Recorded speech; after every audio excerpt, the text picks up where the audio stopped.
लोग आए हुए, मेरा सभी को लाल सलाम। और यहाँ जो कुछ परिस्थितियाँ बनी थी, मैं उसके ऊपर लाइनें बोलना चाहूँगा कि जो हमें डराता है वो कहता है कि डरने की कोई बात नहीं है। जो हमें डराता है वो कहता है कि डरने की कोई बात नहीं है। मैं किसी को डरा थोड़ी रहा हूँ। अरे यार, वह हवा में अपनी उंगली तान कर कहता है कि किसी को डरने की जरूरत नहीं है। वह अपनी मुट्ठियां भींच कर कहता है और पूछता है, तुम डर तो नहीं रहे हो ना? कोई बात नहीं है, मजे करो। तुम डर तो नहीं रहे हो ना? वो ऐसा ही बोलता है। इसका प्रतिकार करना सीखिए। इस सिस्टम में जो पैटर्न बने उसको तोड़ना सीखिए, क्योंकि आपको सबसे ज्यादा ईज मोड लगता है वो पैटर्न है। आप उस पैटर्न को जीना जानते हैं, इसलिए आप डरते हैं उस सिस्टम के। उसको पैटर्न अच्छा नहीं लग रहा था कि हम भीड़ बनाएं, इसलिए वो डर रहा था। पैटर्न को तोड़ना सीखिए।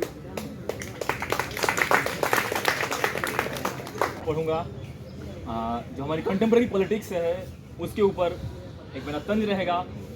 और जो लोग कहते हैं कि इस देश में जो सेपरेटिस्ट, जो मतलब एक ताना बाना बना दिया जाता है हमारे किसी गवर्नमेंट, किसी आका, किसी कोई न कोई जो पॉलिटिकल सुप्रीमेसी जिसकी बनती है देश में, तो ये हमारा ही गलती होता है ना? तो आगे पढ़ता हूँ मैं कि ये हुई है सियासत की एक चूक से, ये हुई है सियासत की एक चूक से, मेरे बच्चे बिलखते रहे भूख से। मेरे बच्चे मतलब हमारे देश के जितने युवा हैं, नौजवान हैं, जो साथी हैं, हमारे पिताजी भी सोच रहे होंगे हमारे बच्चे इसी इलाहाबाद संस्था में जब पढ़ते हैं तो कभी कभी शिक्षकों की कमी होती है, कभी हमें अपनी जो असुविधा होती है उसके लिए जब अपनी आवाज उठाते हैं तो लोग जो आकाए होते हैं उनको लगता है कि अरे तुम बोलोगे, तोरा में कैसे दम आ गया रे?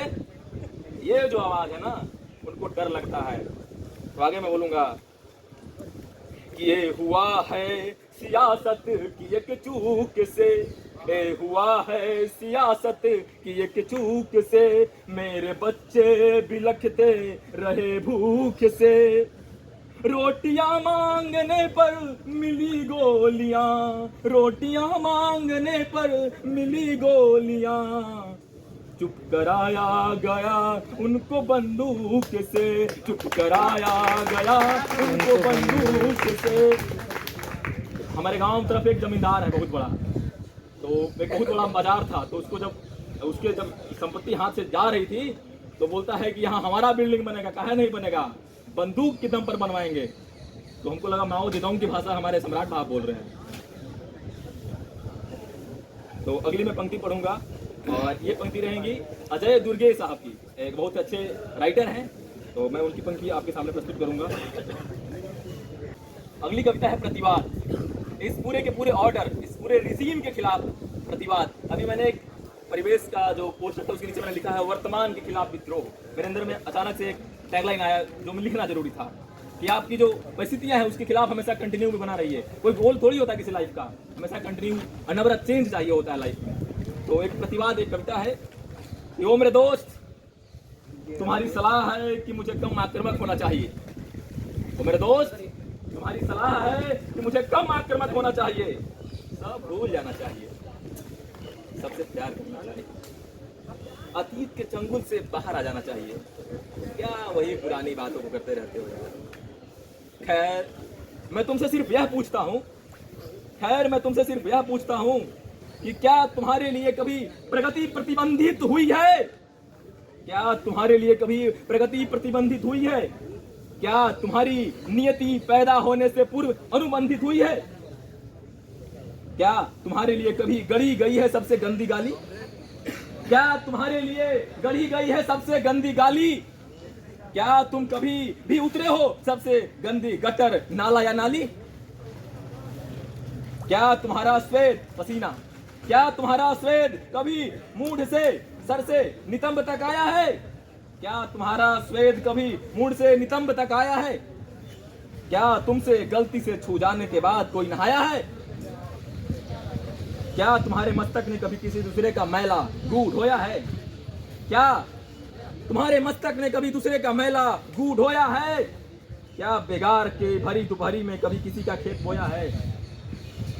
क्या कभी झूठन से अपना पेट भरे हो? क्या कभी जूठन से अपना पेट भरे हो? क्या मरने से पहले एक बार भी कभी मरे हो? क्या तुम्हारी माँ बहन कभी सार्वजनिक संपत्ति घोषित हुई है? क्या तुम्हारी माँ बहन कभी सार्वजनिक संपत्ति घोषित हुई है? क्या तुम्हारी एक भी पीढ़ी ऐसे कभी शोषित हुई है? क्या कभी किसी तुम्हारे पुरखे ने पिया है मूत? आज की जो राजनीतिक हवा चलती है, जहां पर किसी के सर के ऊपर मूत दिया जाता है, किसी के ऊपर थूक दिया जाता है, तो ये अचानक से घटना नहीं घटती है। ये उनके माइंड में पहले से वो फीडिंग की गई है कि अगर तुम्हारे सामने कोई ऊंचा बोलने के प्रयास करेगा तो आपको उसको उस हिम्मत को, उसकी उस आवाज को रोक देना है। श्रेष्ठ बनने की जो उसके अंदर चेष्टा है उसको वहीं मार देनी है। तो क्या तुम्हारे सामने तुम्हारे एक भी पीढ़ी से शोषित हुई है? क्या तुम्हारे किसी पुरखे ने पिया है मूत? क्या तुम्हारे किसी पुरखे ने चाटा है अपना थूक? क्या तुम्हारी जीभ पर चढ़ा है ऐसा कोई स्वाद? क्या तुम्हारे जीभ पर चढ़ा है ऐसा कोई स्वाद? क्या तुम्हें याद है ऐसा एक भी घृणित याद?